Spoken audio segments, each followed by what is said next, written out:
ಆಜಿ ಮಸಾಲ. ಎಂತ ಅಡಿಗೆಯ ರುಚಿಯಾಗೋ ರಹಸ್ಯವು 20 ರೂಪಾಯಿ.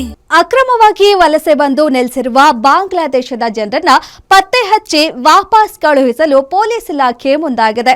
ಆಪರೇಷನ್ ಮುಕ್ತ ಹೆಸರಲ್ಲಿ ಇಂದು ನಗರದ ಹಲವು ಕಡೆ ಕಾರ್ಯಾಚರಣೆ ಮಾಡಿ ಪರಿಶೀಲನೆ ನಡೆಸಿದ್ರು. ದಾಖಲೆಗಳನ್ನ ನೋಡದೆಯೇ ಸಿಕ್ಕವರಿಗೆ ಲಾಠಿ ಬೀಸಿ ಖಾಕಿ ದರ್ಪ ಮೆರೆದಿದ್ದಾರೆ. ಬಾಂಗ್ಲಾ ಅಕ್ರಮ ವಲಸಿಗರ ವಿರುದ್ಧ ಸಮರ.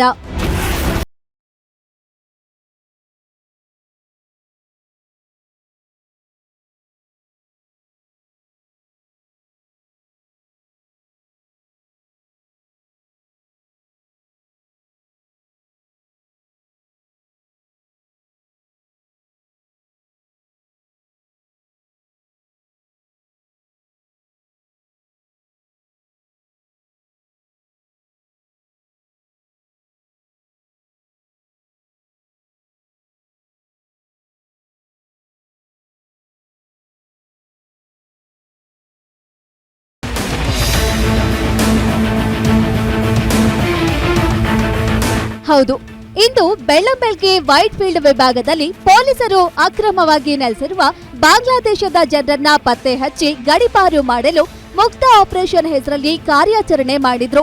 ವರ್ತೂರು ಬಳಿಯ ಪುತ್ತೂರಿನಲ್ಲಿರುವ ಲೇಬರ್ ಶೆಡ್ಗಳಲ್ಲಿ ಪರಿಶೀಲನೆ ಮಾಡಿದ್ರು.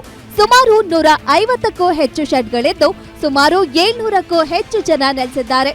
ಇವರಲ್ಲಿ ಕೆಲವರು ಮನೆ ಕೆಲಸ ಮಾಡ್ತಿದ್ರೆ, ಕೆಲವರು ಪ್ಲಾಸ್ಟಿಕ್ ಚಿಂದಿ ಆಯುವ ಕೆಲಸ ಮಾಡ್ತಿದ್ದಾರೆ. ಇವರಲ್ಲಿ ಬಾಂಗ್ಲಾದವರು ಇದ್ದಾರೆ ಎಂಬ ಮಾಹಿತಿಯ ಆಧಾರದ ಮೇಲೆ ದಾಖಲೆಗಳನ್ನ ಪರಿಶೀಲನೆ ನಡೆಸಿದ್ರು. Aadhaar card, voter card, ration ಕಾರ್ಡ್ಗಳನ್ನ ಚೆಕ್ ಮಾಡಿದ್ರು. ಅದರಲ್ಲಿ ಬಹುತೇಕರು ವೆಸ್ಟ್ ಬೆಂಗಾಲ ಮೂಲದವರು ಅನ್ನೋದು ಕೂಡ ಗೊತ್ತಾಗಿದೆ. ಸುಮಾರು ಜನ ನಾವು ಈಗಾಗಲೇ ಡಿಪೋರ್ಟ್ ಮಾಡಿದ್ದೀವಿ. ಬೇರೆ ಬೇರೆ ಕಂಟ್ರಿಗಳು ಇಲ್ಲಿಗಲ್ ಇಮಿಗ್ರೆಂಟ್ಸ್ ಯಾರ್ಯಾರಿದ್ದಾರೆ ಬೇರೆ ಬೇರೆ ಕಂಟ್ರೀಸಿಂದ ಬಂದಿದ್ದವರು. ಸೊ ಇವತ್ತು ಮಾರ್ನಿಂಗಿಂದ 6 o'clockಯಿಂದನೂ ಎಲ್ಲ ಪೊಲೀಸ್ ಸ್ಟೇಷನ್ ಲಿಮಿಟ್ಸಲ್ಲಿ ಸುಮಾರು ಮೋರ್ ದ್ಯಾನ್ ಅರೌಂಡ್ 30 ಪ್ಲೇಸಸ್ ಹತ್ರ 30 ಪ್ಲೇಸಸ್ ಹತ್ರನೂ ಇದು ವೆರಿಫಿಕೇಷನ್ ನಡೀತಾ ಇದೆ. ಸೊ ಅದರಲ್ಲಿ ಸುಮಾರು ಯಾರು ಡೌಟ್ಫುಲ್ ಇದ್ದರೆ ಅವ್ರದ್ದೆಲ್ಲ ಡಾಕ್ಯುಮೆಂಟ್ಸ್ ವೆರಿಫೈ ಮಾಡ್ತೀವಿ ಮತ್ತು ಅವ್ರದ್ದು ಏನೇನಿದೆ ಅಂತ ಚೆಕ್ ಮಾಡ್ತೀವಿ. ಇವರಲ್ಲಿ ಮಣಿಪುರ, ನೇಪಾಳ ಸೇರಿ ಉತ್ತರ ಭಾರತದ ಕಡೆಯಿಂದ ಬಂದು ಇಲ್ಲಿ ಸುಮಾರು 7 ವರ್ಷಗಳಿಂದ ನೆಲೆಸಿದ್ದಾರಂತೆ. ಕೆಲವರು ಸ್ಥಳೀಯ ಅಡ್ರೆಸ್ ಪ್ರೂಫ್ನ ಆಧಾರ್ ಕಾರ್ಡ್ಗಳನ್ನ ಕೂಡ ಮಾಡಿಸಿದ್ದಾರೆ. ಇನ್ನು ಪರಿಶೀಲನೆ ವೇಳೆ ಹಲವರ ಮೇಲೆ ಅನುಮಾನ ಬಂದಿದ್ದು ಠಾಣೆಗೆ ಕರೆದುಕೊಂಡು ಹೋಗಿ ಕೆಲಕಾಲ ವಿಚಾರಣೆ ಕೂಡ ಮಾಡಿದ್ದಾರೆ. ಇದಕ್ಕೂ ಮುಂಚೆ ಬೆಳಗ್ಗೆ ಬಂದ ಪೊಲೀಸರು ಕೆಲವರು ದಾಖಲೆಗಳನ್ನ ತೋರಿಸೋ ಮುಂಚೆಯೇ ಸಿಕ್ಕವರ ಮೇಲೆ ಹಲ್ಲೆ ಮಾಡಿದ್ದಾರಂತೆ. ಈ ಶೆಡ್ಸ್ಗಳಲ್ಲಿ ಸುಮಾರು ಇಲ್ಲಿ ಲೋಕಲ್ ಅವರೇ ಶೆಡ್ ಮಾಡಿ ಕೊಡ್ತಾರೆ, ಅವರೆಲ್ಲರಿಗೂ ರೆಂಟಲ್ ಪರ್ಪಸ್ ಕೊಡ್ತಾರೆ. ಈಗ ಸುಮಾರು ಜನ ಯಾರು ಇಲ್ಲಿ ಕನ್ಸ್ಟ್ರಕ್ಷನ್ ಲೇಬರ್ಸ್ ಇರ್ತಾರೆ, ನಮ್ಮ ಬೇರೆ ಬೇರೆ ರಾಜ್ಯಗಳಿಂದ ಬಂದಿದ್ದವರು ಆಗಲಿ, ಬೇರೆ ಈ ರಾಜ್ಯದಲ್ಲಿ ಇರುವಂಥ ಬೇರೆ ಜಿಲ್ಲೆಗಳಿಂದ ಬಂದಿದ್ದವರು ಆಗಲಿ, ಈ ಕನ್ಸ್ಟ್ರಕ್ಷನ್ ಲೇಬರ್ಸು ಇಂಥ ಶೆಡ್ಗಳಲ್ಲಿ ಇರುವಂಥದ್ದು ಇದೆ.